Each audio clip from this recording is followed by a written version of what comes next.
শুরু করছি Bangla TV America New York থেকে। আমার টিভিটি যারা দেশে বিদেশে যেখান থেকে দেখতেছেন লাইক কমেন্ট শেয়ার করবেন।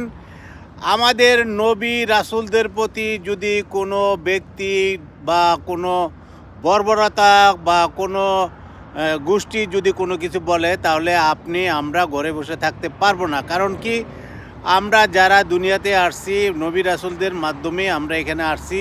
সুতরাং সেই ক্ষেত্রে গিয়ে আমাদের উপরে কেউ এই ধরনের একটা অপবাদ দেখ, হযরত মুহাম্মদ সাল্লাল্লাহু আলাইহি ওয়াসাল্লামের কথা বলাতে যদি তার জেল ফাঁসি হয়ে যায়, পুলিশ ধরে নিয়ে যায়, তাহলে আপনি বসে থাকবেন কেন? তো আপনি আমাদের সাথে যুক্ত হন, আমরা আপনাদের সাথে আছি, যাতে করে নবী রাসূলদের প্রতি যদি আমাদের যে দয়া মায়া আছে, কেউ যেন এটার নিয়ে কটূক্তি না করতে পারে।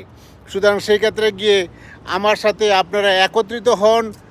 যারা যেইখানে আছেন, হযরত মুহাম্মদ সাল্লাল্লাহু আলাইহি ওয়াসাল্লাম সম্বন্ধে ইন্ডিয়াতে একটা ছেলে যেই ধরনের কথা বলাতে তাকে পুলিশ ধরে নিয়ে গেছে, আসুন আমরা তার সাথে একত্রিত হই।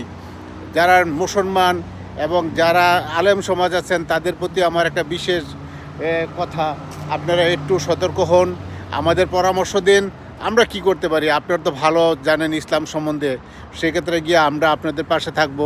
Thank you. Bangla TV America New York. আসসালামু আলাইকুম।